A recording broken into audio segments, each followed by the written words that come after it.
அருண் அப்படிங்கிற ஒரு பையன் ஒரு அமைதியான கிராமத்துல வாழ்ந்து வரான். அவன் வீட்டுக்கு அடுத்த வீட்டுல ஒரு வயதான பாட்டி இருந்தாங்க.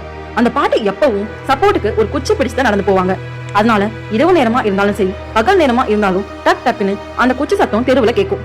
ஒரு நாள் இரவு சரியா 12:30 மணி இருக்கும். அருண் தூக்கத்துல இருந்து எழுந்துக்கிறான். வெளியில பார்த்தா முழு அமைதியா இருக்கு. ஆனா அந்த குச்சி சத்தம் மட்டும் தனியா கேக்குது. அருண் ஜன்னல்ல இருந்து வெளியே பாக்குறான்.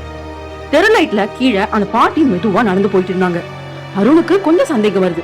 இந்த ராத்திரியில இந்த பாட்டி எங்க போறாங்க அப்படின்னு அவன் கதவை திறந்து வெளியே போறான். பாட்டி இந்த நேரம் எங்க போறீங்கன்னு அவங்க கிட்ட போய் அவங்களுக்கு முன்னாடி கேக்குறான். ஆனா அந்த பாட்டி அவனுக்கு எதுவுமே ரிப்ளை பண்ணல. அந்த பாட்டி தலை குனிஞ்சு மெதுவா நடந்து போயிட்டே இருக்காங்க. அந்த நேரம் அருணோட அம்மா ஓடி வந்து அவன் கையை பிடிச்சி வீட்டுக்குள்ள எடுத்துட்டு போனாங்க. வெளியே போகாதன்னு கத்துனாங்க. அருண் குழப்பமா கேட்டான், ஏமா அப்படின்னு. அம்மா மெதுவா சொன்னாங்க, அந்த பாட்டி இது இறந்து போயிட்டாங்களா அப்படின்னு. அருணோட உடம்பு ரொம்ப ஃப்ரீஸ் ஆச்சு. அடுத்த நாள் காலையில அவன் அந்த பாட்டி வீட்டுக்கு போறான். அங்க பாட்டி போட்டோவுக்கு மாலை போட்டு இருந்துச்சு. முன்னாடி ஒரு விளக்கு எரிந்துகிட்டு இருந்துச்சு.